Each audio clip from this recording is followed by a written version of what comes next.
नमस्कार दोस्तों, चैनल आपका स्वागत है। अभी हम बात करने वाले हैं यहाँ पे श्याम मेटालिक की। श्याम मेटालिक ने यहाँ पे रिसेंटली आज के दिन ही अपना रिजल्ट भी आया है इसका, और इसने अपने ऑल टाइम हाई को ब्रेक भी किया है। तो क्या इसकी अर्निंग इसके ऑल टाइम हाई वैल्यूएशन को सपोर्ट करती हैं और हमें इसमें क्या करना है, सारी चीज़ों के बारे में इस वीडियो में हम जानेंगे। इसके नंबर्स की बात करते हैं तो ये हमारा जून का क्वार्टर है, लेटेस्ट क्वार्टर है, और ये पिछले साल का ईयरली बेसिस पे हम इस पे देखेंगे और ये क्वार्टरली बेसिस कंपेयर करेंगे। फिर रेवेन्यू फ्रॉम ऑपरेशंस की बात करते हैं तो रेवेन्यू फ्रॉम ऑपरेशन यहाँ पे ज़्यादा इंक्रीमेंट देखने को नहीं मिल रहा है। 5240 करोड़ से 5455 करोड़ है। इंक्रीमेंट स्लाइटली हुआ है, पर पिछले साल से यहाँ पे देखेंगे तो हमको ज़्यादा इंक्रीमेंट देखने को मिलेगा। तो मतलब ईयरली बेसिस पे थोड़ा हमको यहाँ पे प्रॉफिट देखने को मिल रहा है। टोटल इनकम इनकी 5502 है, जो पिछली बार 5269 थी।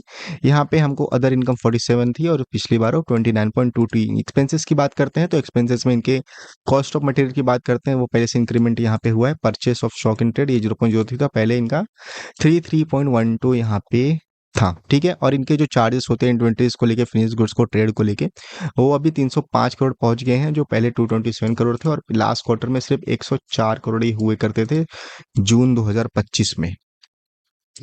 इंपीरियल लॉस ऑफ फाइनेंस की बात करते हैं तो इनका कुछ यहाँ पे ज़्यादा लॉस हुआ नहीं है, पिछली बार से ज़्यादा है, पर उतना यहाँ पे देखने को नहीं मिलता है। तो हमें टोटल एक्सपेंसेस पे आ जाते हैं फाइनली। तो 4689 है यहाँ पे, और 4513 यहाँ पे पिछली बार था। तो यहाँ पे हमको इसके स्टेबली नंबर दिख रहे हैं, ज़्यादा चेंजेस यहाँ पे नहीं आए हैं हमको, ठीक है।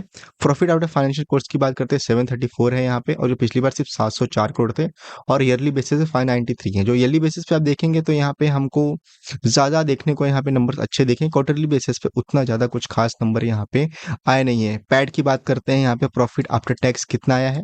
प्रॉफिट आफ्टर टैक्स आया 350.73, जो पिछले क्वार्टर था 311.54। तो पिछले क्वार्टर से यहाँ पे हम देखने को मिले 30% का 10% का यहाँ पे इंक्रीमेंट देखने को मिल रहा है। और यहाँ पे बात करते हैं पिछले ईयर की, यहाँ तो 290 करोड़ ही आए थे, तो जो यहाँ से 20% का जंप यहाँ पे देखने को हमको मिल रहा है। तो ये कंपनी के नंबर्स अच्छे हैं, ठीक है। यहाँ पे इसकी जो ग्रोथ हो रही है वो बेसिस बेस पे अच्छी हो रही है। या ग्रोथ की बात हम करते हैं तो बेसिस की बात करते हैं, यहाँ पे अर्निंग पर शेयर की बात करते हैं तो यहाँ पे अर्निंग पर शेयर भी इंक्रीज हुआ है। और इसका मैं आपको क्वार्टरली रिजल्ट के साथ भी एक बार दिखाई देता हूँ कि यहाँ पे अभी क्या देखने को हमको मिल रहा है नंबर की इंप्रूवमेंट में। तो कंपनी ने यहाँ पे जब इसके आईपीओ के आसपास की बात करते हैं तो 414 करोड़ से यहाँ पे थोड़ी हमको डीप देखने को मिली थी 2-3 क्वार्टर में, पर उसके बाद कंपनी ने यहाँ कभी भी यहाँ पे वापस उस पे नहीं गई। कंसिस्टेंट प्रॉफिट ही करते गए। अभी कुछ क्वार्टर से देख रहे हैं, 6 क्वार्टर हो चुके हैं, यहाँ पे हमको प्रॉफिट में इंप्रूवमेंट देखने को मिला है। इनके मार्जिन थोड़े यहाँ पे बढ़े हैं 14% के साथ, पर इनके हिसाब से इनकी प्रॉफिट भी यहाँ पे बढ़ी हुई है, और नेट प्रॉफिट भी यहाँ पे देखेंगे यहाँ पे इंक्रीमेंट हुआ है। तो कंपनी यहाँ पे अभी अच्छे यहाँ पे अपने वाइंडिंग कर रही है, अच्छी यहाँ पे प्रॉफिट सिचुएशन का। यहाँ पे स्टॉक भी बढ़ रहा है, अभी अपने ऑल टाइम हाई के आसपास वापस आ चुका है। इनकी बात करते हैं, इन्वेंट्री की बात करते हैं, ये इन्वेंट्री इनकी खत्म होती है 123 दिन में। और इनका डेब्टर डेज की बात करते हैं, ये इनका भी 18 दिन बचा हुआ है। रिटर्न ऑन कैपिटल एम्प्लॉयड इनका भी 13% है, ठीक ही है। 20% अच्छा होता है, पर 30% भी ठीक है। सबसे बड़ा चेंजेस हमको यहाँ पे देखने को मिलेगा कि इसके जो प्रमोटर हैं, प्रमोटर ने अभी होल्डिंग अपनी कभी कम ही नहीं की। सितंबर मार्च के 2024 में इन्होंने सेलिंग की थी, उसके बाद से अभी तक इनकी कोई होल्डिंग में चेंजेस नहीं आए हैं। मेजॉरिटी स्टेक इनके पास है। अभी एरोफाइस ने यहाँ पे थोड़े अपनी स्टेक को कम किया है, पर यहाँ पे डीआईएस को देखेंगे 9% से बढ़ा के 13.75% कर दिया, और यहाँ पे पब्लिक के पास से स्टेक बहुत ज़्यादा कम हो चुका है। तो ये एक अच्छी न्यूज़ है। और ये स्टॉक की चार्ट की बात करते हैं तो श्याम मेटालिक, इसका वीकली चार्ट हमको देखेंगे हम पहले। तो वीकली चार्ट पे आपको क्लियर एक चीज़ देखने को मिलेगी कि यहाँ पे ये जो स्टॉक है, अभी एक इसका जो लेवल था उसको ब्रेक करके, ट्रेंड लाइन को ब्रेक करके ऊपर जाने की ओर हो चुका है यहाँ पे, ठीक है। ब्रेक भी कर चुका है यहाँ पे। इसके रिजल्ट आए थे, रिजल्ट आने के बाद देखेंगे यहाँ पे हमको स्टॉक अच्छा भागते हुए दिखाने को मिल रहा है। तो यहाँ पे रिजल्ट के बाद ही पॉजिटिव मोमेंटम 3% का गेन देखने को मिला था हमको। तो इसको आप ट्रैक करिएगा जरूर ये स्टॉक को। अभी ये ऑल टाइम हाई ब्रेक किया, नंबर इसके इंप्रूव हुए हैं, तो ये स्टॉक अभी अपवर्ड्स मूव बना सकता है, ठीक है।